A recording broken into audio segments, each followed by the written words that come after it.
નમસ્કાર, stock this વીકમાં આપનું સ્વાગત છે ને આ સપ્તાહે કયા શેર્સ ફોકસમાં રહ્યા અને આગળ હવે કયા સંકેતો પર નજર રાખવી જોઈએ એની ચર્ચા સાથે હાજર છું હું ઝરણા આલકંટી।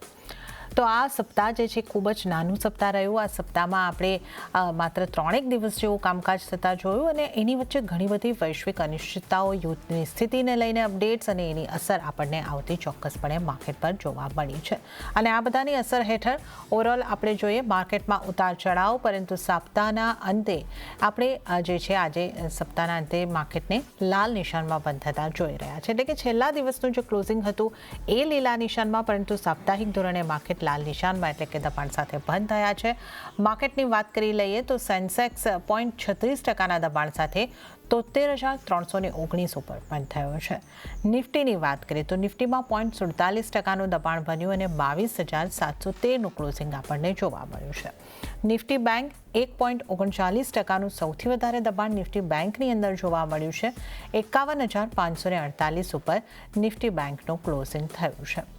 હવે આપણે જોઈ લઈએ કે સ્મોલ કેપ અને મિડ કેપમાં કઈ રીતની સ્થિતિ બની। તો મિડ કેપમાં પણ 0.78%નું દબાણ બન્યું અને 53,677 ઉપર મિડ કેપનું ક્લોઝિંગ થતા જોયું છે। પણ સ્મોલ કેપ થોડા રેસિલિયન્ટ રહ્યા અને 0.20%ની મજબૂતી સાથે એટલે કે લીલા નિશાનમાં સ્મોલ કેપનું ક્લોઝિંગ થવામાં સફળ રહ્યા છે।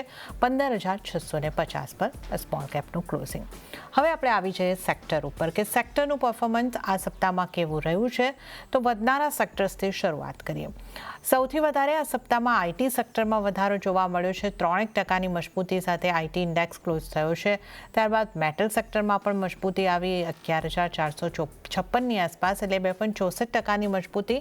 ડિફેન્સ સેક્ટર આ સપ્તાહમાં ખાસ ફોકસમાં રહ્યું, ત્યાં પણ સારી મજબૂતી આવી અને ઉતાર ચઢાવ બાદ સપ્તાહના અંતે 2.40%ની મજબૂતી સાથે ડિફેન્સ સેક્ટર બંધ થયું છે।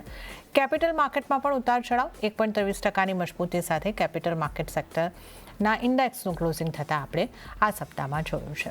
હવે આવી જઈએ કયા સેક્ટરમાં ખાસ સૌથી વધારે દબાણ બનતા જોવા મળ્યા છે। સૌથી વધારે દબાણ નિફ્ટી હેલ્થકેર અને ફાર્મા આ બંને ઉપર જોવા મળ્યું। જે રીતે આપણે જોયું કે નવા ટેરિફની એક આશંકાઓ અહીંયા આગળથી વધી રહી છે, એને કારણે દબાણ બન્યું છે। તો વાત કરી લઈએ હેલ્થકેરની 3.46%નું દબાણ હેલ્થકેર ઇન્ડેક્સમાં। ફાર્મા ઇન્ડેક્સમાં પણ લગભગ આ જ રીતની પરિસ્થિતિ 3.36%નું દબાણ અને ત્યારબાદ પીએસયુ બેંકમાં 1.39%નું દબાણ બન્યું છે અને નિફ્ટી ફાઇનાન્શિયલ્સ 1.36%નું દબાણ અહીંયા આગળ બનતું દેખાયું છે। તો જે બેંક્સ અને ફાઇનાન્શિયલ્સ છે ત્યાં દબાણ બન્યું છે। આરબીઆઈની જે એક્શન છે એની અસર અહીંયા આગળ ખાસ જોવા મળી છે।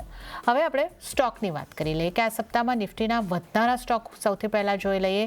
હિન્દાલ્કો સારી મજબૂતી સાથે આ સપ્તાહમાં કામકાજ કરતો દેખાયો। 5.72%ની સાપ્તાહિક મજબૂતી સાથે હિન્દાલ્કોનું કામકાજ રહ્યું। ટ્રેન્ડ 4.44%ની મજબૂતી દર્શાવી। બીઈએલ 4.16%ની મજબૂતી દર્શાવતો આપણને જોવા મળ્યો અને ટેક મહિન્દ્રાની જો વાત કરી લઈએ 3.59%ની મજબૂતી ટેક મહિન્દ્રામાં બની। તો આ સપ્તાહના ટોપ ગેનર કાઉન્ટર અહીંયાથી રહેતા જોવા મળ્યા છે।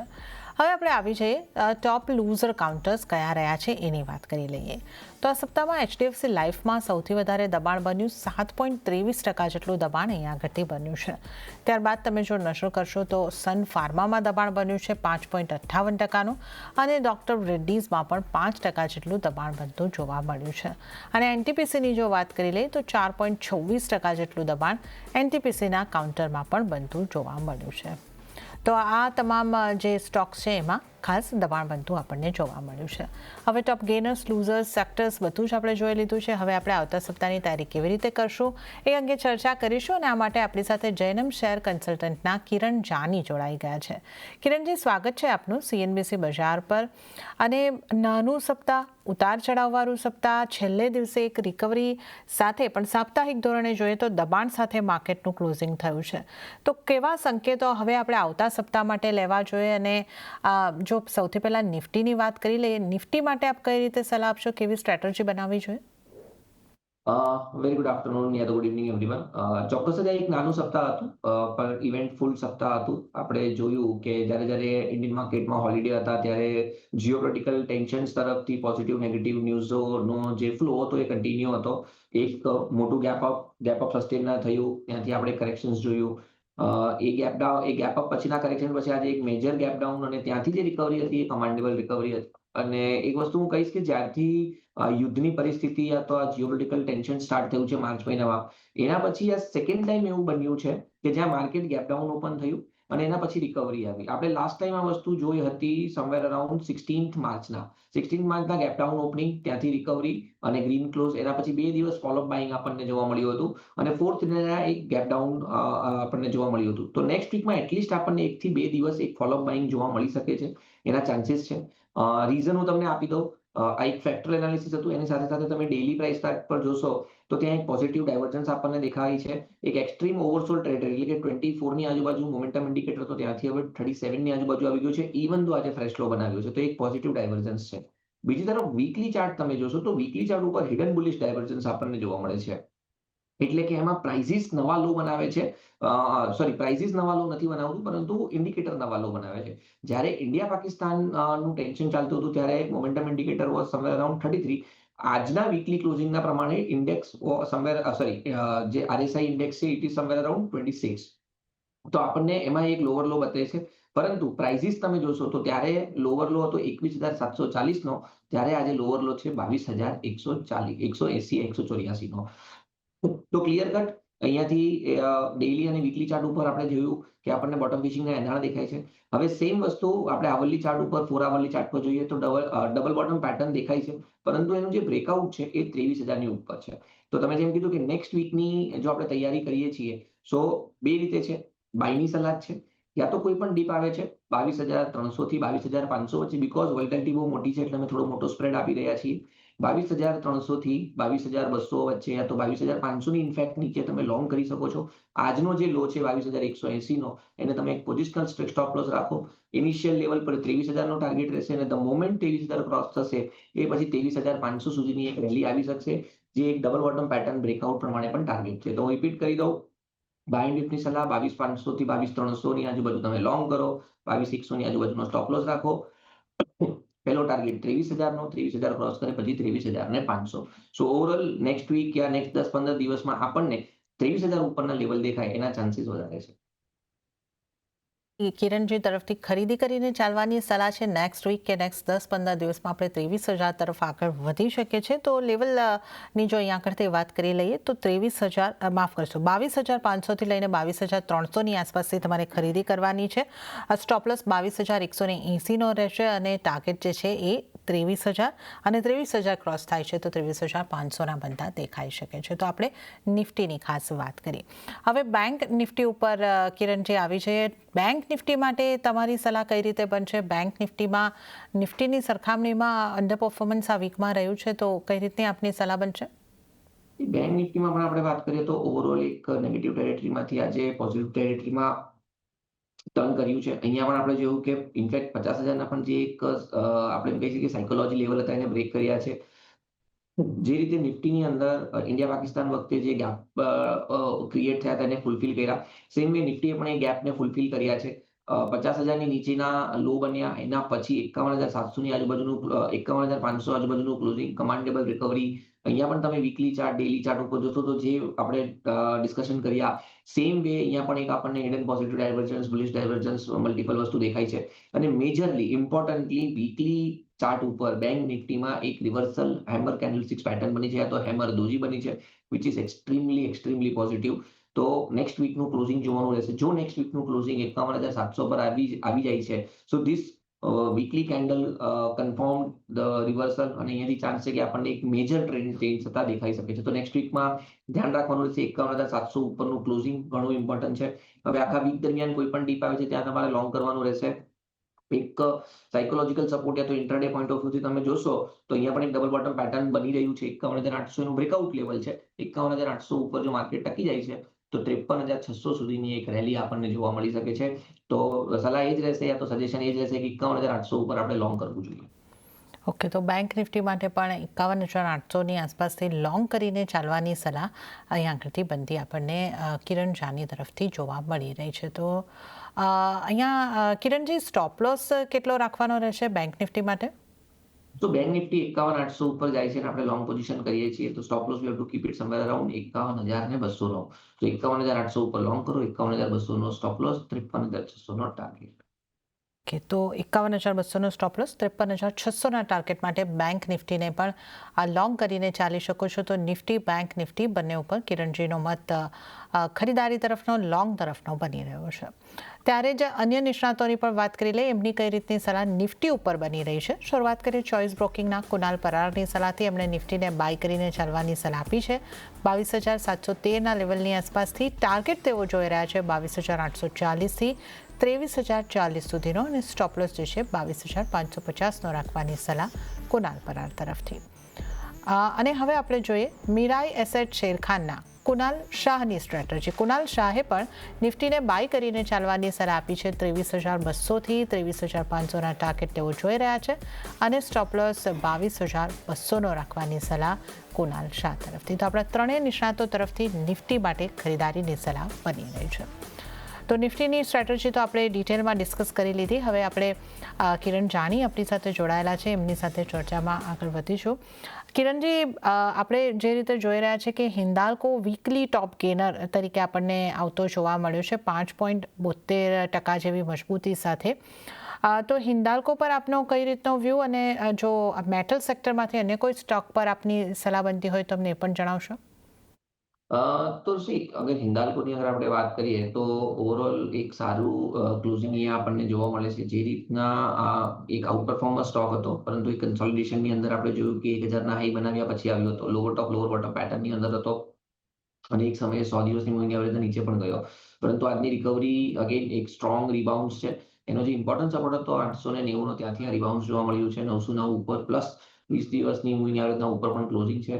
તો અત્યારે એમ જોવા જઈએ તો 50 દિવસની નીચે અને 100 દિવસની ઉપર ટ્રેડ કરે છે. એક સ્ટ્રોંગ સેટઅપ છે.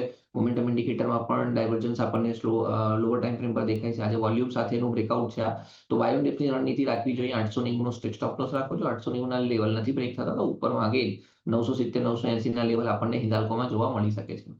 અને સેમ ટાઈમ પર અગર જો મેટલ સેક્ટરની અંદર કોઈ બીજો સ્ટોક્સ આપણે જોવો હોય તો વેદાંતા પર તમે ધ્યાન રાખી શકો છો. કારણ કે Vedanta is a mix of metals છે. તમે ત્યાં જોશો તો સિલ્વરનું પણ ટેલવિન્ડ છે, ઝિંકનું પણ ટેલવિન્ડ છે, અને મેજરલી કોપરનું ટેલવિન્ડ છે.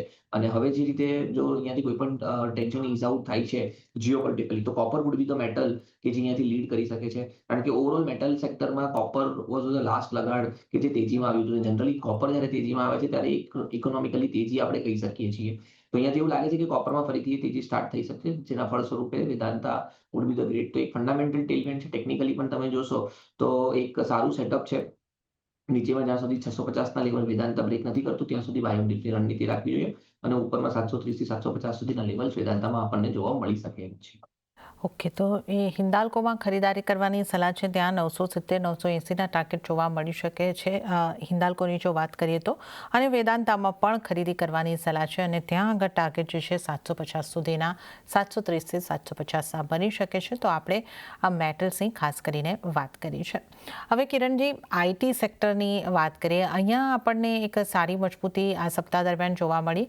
નિફ્ટી 50ના કાઉન્ટર જોઈએ તો Tech Mahindra, HCL Tech, TCS આ બધા 2.5% 3% એવા મજબૂત થયા. અને આ સિવાય જો મિડ કેપના આપણે કાઉન્ટર જોઈએ તો ત્યાં પણ Persistent System, KPI Tech, Birla Soft તો 10% જેટલો મજબૂત થયો. જો સાપ્તાહિક ધોરણની વાત કરીએ તો કઈ રીતે આઈટી સેક્ટરની આ રિકવરીને જોવી જોઈએ? હવે આઈટી સેક્ટરમાં કોઈ તક આપ જોઈ રહ્યા છો? ડેફિનેટલી આઈટીમાં એક મોટું ટેલવિન્ડ્સ છે. ઇનફેક્ટ આજે જ અમે એક પ્રિન્ટ મીડિયા સાથે વાત કરતા હતા, અને એમાં અમારા રિસર્ચ હાઉસ જૈનમ હાઉસનો એક કશે ને કશે વ્યૂ પણ છે કે આઈટી, એફએમસીજી અને ફાર્મા ઉપર અમે ઘણા પોઝિટિવ છીએ. પર્ટિક્યુલરલી આઈટીમાં રૂપી ડેપ્રિશિએટનો એક ટેલવિન્ડ છે, તો ડેફિનેટલી એમના રિઝલ્ટ પોઝિટિવ આવી શકે એમ છે. ટેકનિકલી તમને હું ઇન્ફોસિસની વાત કરું તો ઇન્ફોસિસમાં 2024માં જે બોટમ બન્યા હતા 1200ના, એની આજુબાજુ રિટ્રેસ કરીને અત્યારે આજનું તો ઇનફેક્ટ બહુ સારું ક્લોઝિંગ 1300ની આજુબાજુ આવ્યું છે. 20 દિવસની મૂવિંગ એવરેજની ઉપર.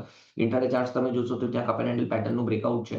તો કોઈ પણ ડીપ આવે છે 1260ના સ્ટોપ લોસની સાથે ઇન્ફોસિસ લોંગ કરવાનો રહેશે. અને જે રીતના ચાર્ટ પેટર્ન છે એની તમે જો 6-1 મહિના આપો છો તો 1400 સુધીના ઇનફેક્ટ ટાર્ગેટ અમને દેખાય છે કે ઇન્ફોસિસમાં આવી શકે એમ છે. તો રિસ્ક રિવોર્ડ રેશિયો ઘણો સારો છે. ચોક્કસ જ બાય કરવું જોઈએ.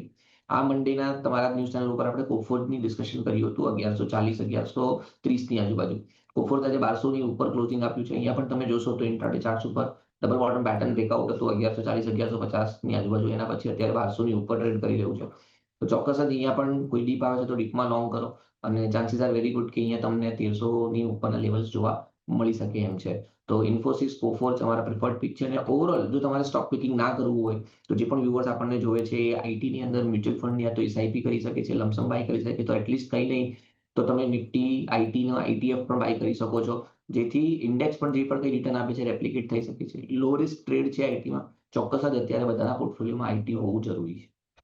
અને હવે આપના ટ્રેડિંગ કોલ્સ જાણી લઈએ તો આવતા સપ્તાહ માટે કયા સ્ટોક્સ તમને પસંદ પડી રહ્યા છે?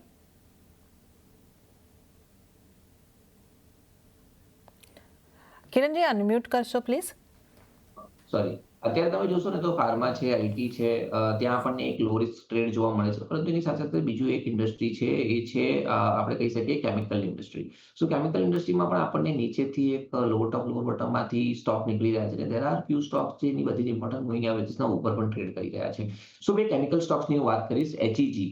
એચઈજી તમે જોશો તો એની બધી જ ઇમ્પોર્ટન્ટ મૂવિંગ એવરેજીસના ઉપર ટ્રેડ કરે છે. બીજી તરફ મોમેન્ટમ ઇન્ડિકેટર તમે જોશો તો એ પણ પોઝિટિવ ટેરિટરીની અંદર ટ્રેડ કરે છે. અને વીકલી કેન્ડલ ઉપર પણ વીકલી ચાર્ટ ફ્રેમ પર તમે જોશો તો એક ડિસેન્ટ કેન્ડલસ્ટિક્સ પેટર્ન પણ આપણને જોવા મળે છે. સો એચઈજી મારા હિસાબથી એક વખત માટે 550 ની આજુબાજુ યા કોઈ પણ ડીપ આવે છે 540 ની આજુબાજુ તો લોંગ કરીને જવું જોઈએ. એક પોઝિશનલ સ્ટોપ લોસ જે છે એ તમારે 520 નો રાખવો જોઈએ. જો 520 ના લેવલ બ્રેક નથી થતા એચઈજી ઉપર તો અહીંયાથી અમને એક મોટા ટાર્ગેટ દેખાઈ રહ્યા છે 620 જેટલા. તો પોઝિશનલ કોલ છે આ. 520 ના સ્ટોપ લોસ થી બાય કરો 620 ના ટાર્ગેટ માટે એચઈજી. બીજો જે કોલ છે રેન ઇન્ડસ્ટ્રીનો છે. રેન ઇન્ડસ્ટ્રી પણ તમે જોશો તો ડેલી ચાર્ટ ઉપર એક રાઉન્ડિંગ બોટમ પેટર્ન આપણને જોવા મળે છે. નો ડાઉટ બધી જ ઇમ્પોર્ટન્ટ મૂવિંગ એવરેજીસના નીચે ટ્રેડ કરે છે, પરંતુ એક રિવર્સલ કોલ છે. વીકલી ઉપર પણ તમે જોશો તો એક બુલિશ કેન્ડલસ્ટિક્સ પેટર્ન છે. અગર તમે ઇન્ટ્રાડે ચાર્ટ જોશો તો ત્યાં તમને એક inverted head and shoulder pattern દેખાઈ રહી છે, જેનું બ્રેકઆઉટ 115 છે. 115 નું ગઈકાલનું ક્લોઝિંગ હતું. આજે એક ગેપ ડાઉન ઓપન છે, પરંતુ હજી સુધી સ્ટોપ લોસ બ્રેક નથી થયા. તો અહીંયા તમે 108 નો સ્ટ્રિક્ટ સ્ટોપ લોસ રાખીને રેન ઇન્ડસ્ટ્રી લોંગ કરી શકો છો. અને અહીંયા પણ જો તમે એકાદ મહિના જેવો ટાઈમ આપો છો તો ઉપરમાં અમને એવું લાગે છે 135 જેટલા ટાર્ગેટ આવી શકે છે. સો 135 ના ટાર્ગેટ માટે તમારે રેન ઇન્ડસ્ટ્રી બાય કરવાનો રહેશે. 108 નો સ્ટોપ લોસ, જ્યારે એચઈજી 520 ના સ્ટોપ લોસની સાથે 620 ના ટાર્ગેટ માટે બાય કરવાનો રહેશે. ઓકે, તો કિરણજીના બે ટ્રેડિંગ કોલ્સ ઉપર નજર કરી લઈએ. એચઈજી પર એક પોઝિશનલ કોલ બની રહ્યો છે, ખરીદારી કરીને ચાલવાની સલાહ. 540 550ના સ્તરેથી ખરીદારી કરીને ચાલો. 620નો ટાર્ગેટ બની શકે છે. 520નો સ્ટોપ લોસ તમારે ધ્યાને રાખીને ચાલવાનું રહેશે. અને બીજી કિરણજીની પસંદગીનો સ્ટોક છે રેન ઇન્ડસ્ટ્રી. ખરીદી કરીને ચાલવાની સલાહ. 108નો સ્ટોપ લોસ, 135ના ટાર્ગેટ માટે અહીંયા પણ ખરીદારી કરીને ચાલો. તો આ ટ્રેડિંગ કોલ્સની આપણે વાત કરી. અને કિરણજી, જે રીતે આપ જણાવી રહ્યા હતા કે ફાર્મા સેક્ટરમાં આપણને આ સપ્તાહમાં આજના ગુરુવારના દિવસે પણ એક દબાણ બનતું જોવા મળ્યું હતું. સન ફાર્મા, ડૉક્ટર રેડ્ડીઝ, આ બધા સ્ટોકમાં 5% જેટલો ઘટાડો આવતો આપણને જોવા મળ્યો છે. ઇવન હેલ્થકેરને પણ આપણે જો આમાં સામેલ કરી રહીએ તો ત્યાં પણ ઘટાડો જ હતો. તો ફાર્મા, હેલ્થકેર એના લગતા કોઈ સ્ટોક પર આપની સલાહ બનશે? ફાર્માની અંદર બે સ્ટોક્સ તમને સારા લાગે છે, ઓરો ફાર્મા અને લુપિન. બંનેમાં તમે જોશો તો સિમિલર પેટર્ન જ છે. એક રાઉન્ડિંગ બોટમ પેટર્ન આપણને અહીંયા દેખાઈ રહી છે. પર્ટિક્યુલરલી હું લુપિનની વાત કરું તો વીકલી ચાર્ટ ઉપર પણ તમે જોશો તો એક મોટું રાઉન્ડિંગ બોટમ પેટર્નનું બ્રેકઆઉટ હતું. સમહાવ લાસ્ટ 2 દિવસથી આપણને એક લો ટોપ લોઅર બોટમ પેટર્નમાં આવતું દેખાઈ રહ્યું છે. પરંતુ આજે 100 દિવસની મૂવિંગ એવરેજને રીટેસ્ટ કરીને કવરિંગ સારું આપ્યું છે. તો મારા હિસાબથી લુપિન પર એક વખત ધ્યાન આપવું જોઈએ. વીક ઓન વીક પર થોડું આપણને રેડિશ દેખાઈ રહ્યું છે, પરંતુ ઓવરઓલ ડેલી ચાર્ટ ઉપર અમને એવું લાગે છે કે હજી પણ સ્ટ્રેન્થ છે આ કાઉન્ટરમાં. તો 2250 2240 વચ્ચે તમે લોંગ કરો. આજનો વીક લો તો આજનો લો તો થોડો વીક લાગી રહ્યો છે, પરંતુ 2200 ના સ્ટ્રિક્ટ સ્ટોપ લોસ સાથે તમે લુપિન લોંગ કરો. જો 2200 ના લેવલ બ્રેક નથી થતા તો થોડો અગેન પોઝિશનલ માઇન્ડસેટથી તમે લોંગ કરજો. ઉપરમાં 2350 સુધીના ટાર્ગેટ અમને એવું લાગે છે કે આવી શકે છે લુપિનમાં. તો 2350 ના ટાર્ગેટ માટે લુપિન લોંગ કરો. જ્યારે બીજી બાજુ તરફ ઓરો ફાર્મા. ઓરો ફાર્મામાં પણ તમે જોશો તો એક height of higher bottom pattern યા તો અસેન્ડિંગ ટ્રાયેંગલ પેટર્ન બ્રેકઆઉટ આપણને 1270 ની આજુબાજુ જોવા મળે છે. ઉપરમાં 1340 ના હાઈ બનાવીને 1270 ના લેવલને રીટેસ્ટ કર્યા અને ત્યાંથી ફરીથી અત્યારે 1340 30 ની આજુબાજુનું ક્લોઝિંગ છે. તો અહીંયા પણ ઘટાડે યા તો કરંટ માર્કેટ પ્રાઇસથી લોંગ કરી શકો છો. 1300 ની નીચેનો એક સ્ટ્રિક્ટ સ્ટોપ લોસ રાખો. અને જે રીતના ચાર્ટ પેટર્ન છે 1400 સુધી જવાની ક્ષમતા ઓર્બિંદો ફાર્મા ધરાવી રહ્યું છે. તો ઓર્બિંદો ફાર્મા 1280 ના સ્ટોપ લોસ છે તો 1300 ના સ્ટોપ લોસ થી બાય કરો 1400 પ્લસ ના ટાર્ગેટ માટે. અને લુપિન તમે ઘટાડે બાય કરી શકો છો 2180 ના સ્ટોપ લોસની સાથે. ઉપરમાં તમે 2350 સુધીના ટાર્ગેટ દેખાડી શકે. ઓકે, તો લ્યુપિનમાં પોઝિશનલ બાઇંગ કરવાનું છે. 2350 સુધીના ટાર્ગેટ બની શકે છે અને ઓરબિંદો ફાર્મામાં પણ તમે ખરીદારી કરીને ચાલી શકો છો. 1400 સુધીના ટાર્ગેટ, 1300ના સ્ટોપ લોસને અહીં આગળથી ધ્યાને રાખીને ચાલો. તો આ આપણે ફાર્મા સેક્ટરની ખાસ કરીને વાત કરી છે. હવે બેન્કિંગ અને ફાઇનાન્શિયલની વાત કરી લઈએ કિરણજી. ત્યાં પણ થોડું પ્રેશર આપણને આવતું જોવા મળ્યું. ઘણી બેન્કો ઉપર આરબીઆઈના પગલાંની પણ અસર આપણને આવતી દેખાય છે. પણ આઈસીઆઈસીઆઈ બેંકમાં 1.5% સાપ્તાહિક ધોરણે ઘટાડો રહ્યો છે. એક્સિસ બેંકમાં 0.5% આસપાસનું દબાણ રહ્યું છે. એસબીઆઈમાં પ્રમાણમાં ઓછું દબાણ. પીએસયુ બેંક, પ્રાઇવેટ બેંકમાંથી આપની કોઈ સલાહ બનશે? મારા હિસાબથી પીએસયુ બેંકમાં જ ધ્યાન રાખવું જોઈએ. નિફ્ટી પીએસયુ નો તમે અગર ચાર્ટ પેટર્ન જોશો તો ઘણું સ્ટ્રોંગ ઇનફ છે અને આજનું રિવર્સલ પણ ઘણું સ્ટ્રોંગ છે. તમે એસબીઆઈની આજની રેલી જોજો યા તો આજના એસબીઆઈના ડેલી પ્રાઇસ ચાર્ટ જોઈએ તો બહુ સ્ટ્રોંગ રિવર્સલ પેટર્ન છે. 1000ના એક જે સાયકોલોજીકલ સપોર્ટ હતા એને હોલ્ડ રાખ્યા છે અને વીકલી કેન્ડલસ્ટિક્સમાં પણ તમે જોશો તો નિફ્ટીની જેમ એક રિવર્સલ કેન્ડલસ્ટિક્સ પેટર્ન બનાવી છે. તો SBI looks very much promising. Buy and ડિપ્સની રણનીતિ રાખીને બાય કરવું જોઈએ 980ના સ્ટ્રિક્ટ સ્ટોપ લોસ સાથે. બીજું એક પીએસયુ બેંકમાં અમને જે સારું લાગે છે ઇન્ડિયન બેંક. તમે જોશો તો ઓવરઓલ પીએસયુ બેંકમાં જે ઘટાડો આવ્યો છે એમાં ઇન્ડિયન બેંકે એટલો બધો કંઈ ઘટાડો આપ્યો નથી. 200 દિવસથી પણ હજી મૂવિંગ એવરેજના ઉપર છે અને ઇનફેક્ટ 100 દિવસની મૂવિંગ એવરેજની આજુબાજુ ટ્રેડ કરે છે. તો ઇન્ડિયન બેંક પર તમે તમારો વ્યૂ પોઝિટિવ હોવો જોઈએ. કરંટ માર્કેટ પ્રાઇસ પર લોંગ કરો 840 820ના સ્ટ્રિક્ટ સ્ટોપ લોસની સાથે. જો લેવલ બ્રેક નથી થતા તો ઉપરમાં ફરીથી 1000 સુધીના લેવલ્સ તમને ઇન્ડિયન બેંકમાં જોવા મળી શકે. તો ચોક્કસ જ ઇન્ડિયન બેંકમાં લોંગ કરીને જવું જોઈએ. કે તો પીએસયુ બેંક પર ધ્યાન આપો અને ત્યાં પણ એસબીઆઈ અને ઇન્ડિયન બેંક ઉપર ખાસ તમારા માટે સલાહ બની રહી છે. ઇન્ડિયન બેંકની જો વાત કરીએ તો 1000 સુધીના ટાર્ગેટ બની શકે છે. 820ની આસપાસના સ્ટોપ લોસ સાથે ખરીદારી કરીને ચાલવાની સલાહ અહીંયા આગળથી પીએસયુ બેંક્સની અંદર બની રહી છે. હવે કિરણજી, ડિફેન્સ સ્ટોકની વાત કરી લઈએ. આ સપ્તાહ દરમિયાન એ પણ ખાસ ફોકસમાં રહેતા દેખાયા અને ગાર્ડન રીચ શિપ બિલ્ડિંગ હોય, મસ્કાઉન ડોક હોય, આ બધા સ્ટોક જે અહીંયા આગળથી કોચિન શિપયાર્ડ ખાસ આ સપ્તાહમાં સારી મજબૂતી દર્શાવી રહ્યું હતું. કઈ રીતે ડિફેન્સને લગતા સ્ટોકમાં આપનું ધ્યાન બની રહ્યું છે? કયા કાઉન્ટર પર ખાસ ફોકસ રાખવાની કે કોઈ આપની સલાહ બનશે? હું જે પણ ડિફેન્સના સ્ટોક્સ છે એમાં તમે ચાર્ટ વાઇઝ જોશો તો બહુ સિલેક્ટિવ સ્ટોક્સ એવા છે કે જેમાં બોટમ ફિશિંગ યા તો એક સારા લેવલ ઉપર અવેલેબલ છે. એમને 2 સ્ટોક બહુ સારા લાગે છે. અમે ન્યૂઝ ઉપર તો ટ્રેડ નહીં લ્યા તો વ્યૂ નહીં આપીએ. પરંતુ ચાર્ટ સ્પેસિફિક તમે જોશો તો બીઈએલ. બીઈએલ એક હોલિસ્ટિકલી લોંગ ટ્રેન્ડની અંદર છે. હજી પણ તમે જોશો તો આ ઘટાડામાં રાઇઝિંગ ટ્રેન્ડ લાઇનના સપોર્ટની સાથે ટ્રેડ કરે છે. 200 દિવસથી પણ મૂવિંગ એવરેજની સાથે સપોર્ટ કરે છે. આરએસઆઈ ઉપર એક ક્લિયર કટ પોઝિટિવ ડાયવર્જન્સ છે. સો બીઈએલ પર લોંગ કરીને જવું જોઈએ. 420ની આજુબાજુનું ક્લોઝિંગ છે. 420થી 410ની વચ્ચે તમે એક્યુમ્યુલેટ કરો. 400ની નીચેનો તમે સ્ટોપ લોસ રાખો અને જે રીતના ચાર્ટ પેટર્ન છે ઉપરમાં 450 460ના લેવલ આવે એવું અમને લાગે છે બીઈએલની અંદર. ગાર્ડન રીચની અગર વાત કરીએ તો ગઈકાલે બહુ એક સારું અપમૂવ આવ્યું. આજે ગેપ ડાઉન ઓપનિંગ જરૂરથી હતું. પરંતુ વીકલી ચાર્ટ ઉપર તમે જોશો તો 2000ના આજુબાજુ એક સ્ટ્રોંગ સપોર્ટ હતો. હવે અત્યારે તમે જુઓ તો 100 વીકલી એવરેજની ઉપર ક્લોઝિંગ છે. એક bullish engulfing candlestick pattern weekly chart ઉપર બનાવ્યું છે. તે ઘણો સ્ટ્રોંગ મોમેન્ટમ અહીંયા એક્સપેક્ટેડ છે. તો 2160ના સ્ટોપ લોસ સાથે બાય ઓન ડિપ્સ કરવાનું રહેશે. જો 2160ના લેવલ બ્રેક નથી થતા તો ચાન્સીસ છે કે જીઆરએસસીમાં આવનારા સમયમાં આપણને ચોક્કસ જ 2800 પ્લસના ટાર્ગેટ જોવા મળી શકે છે. તો ગાર્ડન રીચ 2160ના સ્ટોપ લોસની સાથે બાય કરવાનું રહેશે. જ્યારે બીઈએલ આપણે 400 રૂપિયાના સ્ટોપ લોસની સાથે બાય કરીશું. બીએલ અને ગાર્ડન રીચ બિલ્ડિંગ આ બંને સ્ટોક પર ખરીદારી કરવાની છે. બીએલ માટે 410ની આસપાસના સ્ટોપ લોસ, 450ના ટાર્ગેટ અને જે ગાર્ડન રીચ શિપ બિલ્ડર છે 2800ના ટાર્ગેટ અહીંયા આગળથી બની શકે છે અને સ્ટોપ લોસ 2160નું ધ્યાને રાખો. તો આ આપણે ડિફેન્સ કાઉન્ટરની પણ વાત કરી છે. અને ત્યારે જ કિરણજી, સમય થઈ રહ્યો છે આપની પાસેથી રજા લેવાનો, તો આપના કોઈ ડિસ્ક્લોઝર? બધી પણ સ્ટોક્સની સ્ટ્રેટેજી આપણે ડિસ્કસ કરી છે. મારી ફેમિલીનું કોઈ પણ પ્રકારનું હોલ્ડિંગ ડેફિનેટલી અમારા ક્લાયન્ટ યા તો એસોસિએટમાં હોઈ શકે. તો વ્યુઅર્સને સલાહ છે એમને નાણાકીય સલાહકારની સલાહ લઈને માર્કેટમાં ઇન્વેસ્ટમેન્ટ યા તો ટ્રેડિંગ કરવું જોઈએ. Thank you for inviting us. Have a great weekend. Ji Kiranji, આપને પણ વીકેન્ડની ઘણી શુભકામનાઓ. અને સાથે જ હાલ આપનો સૌથી પહેલાં આભાર માનીશ આજના શો ઉપર જોડાવા માટે અને સમગ્ર ચર્ચા કરવા માટે. અને ત્યારે જ આ સાથે સ્ટોક ધીસ વીકમાં હાલ પૂરતું આટલું જ. હાલ મને પણ આપશો રજા. વધુ અપડેટ અને સમાચારો માટે આપ જોતા રહો CNBC બજાર. નમસ્કાર.